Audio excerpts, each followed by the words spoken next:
39वा प्रगट दिन सोहळा होत आहे. 39व्या प्रगट दिन सोहळ्याचे आपल्या सगळ्यांचे स्वागत. 4 वर्षापासून गजरत्न पुरस्काराची सुरुवात झाली आहे. तो आमचे बाबा श्री रत्नाकर राजनकर यांच्या स्मृतीप्रित्यर्थ आम्ही द्यायचे ठरवले. एखाद्या आपल्या परिसरातील होतकरू विद्यार्थ्याला की जो हुशारही असेल त्याला विद्यार्थी किंवा विद्यार्थिनी यांना हा पुरस्कार देण्यात येतो.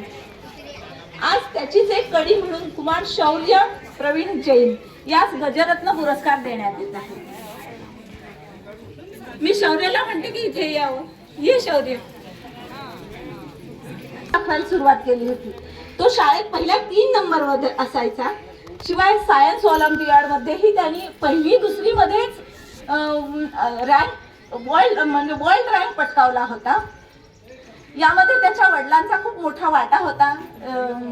त्याला शिकवण्यामध्ये वगैरे त्यांचे क्लासेस असायचे. त्यांनी इतर मुलांनाही खूप घडवलेलं आहे. त्यानंतर 2री मध्ये 3री मध्ये science Olympiad, maths Olympiad, English Olympiad यामध्येही त्यांनी नंबर पटकावला आहे. आणि आता 8वी 9वी मध्ये त्यांनी तर भाभा एक स्पर्धा असते, होबी भाभा यांच्या नावाने ती केली जाते. त्यातही त्यांनी छान प्रगती केलेली आहे. आज मी हा पुरस्कार देण्यासाठी धोटे काकूंना बोलवते.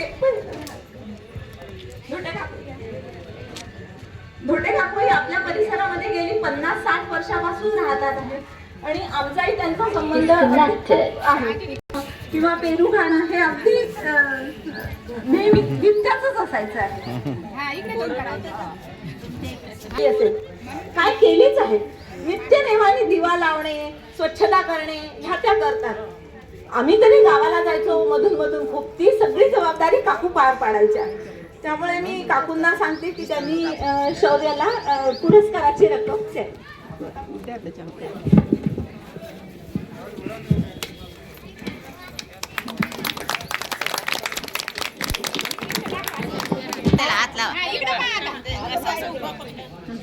त्याला देताना राजू दादा, मदन दादा, त्याच्यानंतर किती जणांची नावं घ्यावी. मुकुंद दादा, भुरकुल दादा, खंडाबाई दादा आणि आता आपल्या नवीन गुप्ताजींच्या इथे राहायला आलेले नवीन भायकर दादा, हे सगळे जण आपल्याला मदत करत असतात. आणि हे तर अशोक सारखे किंवा मुकुंद त्यांच्या मुलासारखे हे मुलं सुद्धा आता याच्यात पुढे येत आहेत. हे बघून आम्हा सगळ्यांना खूप आनंद होत आहे की आपल्या परिसराचा हा सोहळा आता खऱ्या अर्थाने झालेला आहे असं वाटतं.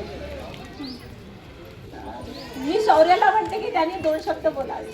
गजानन महाराजांना नमन करता मी आयोजकांचे आभार मानतो की मला हा पुरस्कार हे सन्मानित करण्यात आला. याच्यामुळे मला माझ्या भविष्यासाठी खूप प्रेरणा मिळेल. धन्यवाद.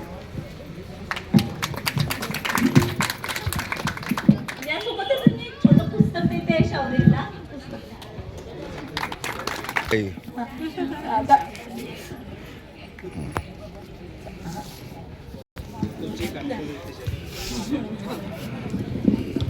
सगळ्यांना धन्यवाद. आता सगळ्यांनी महाप्रसाद घ्यावा आणि मग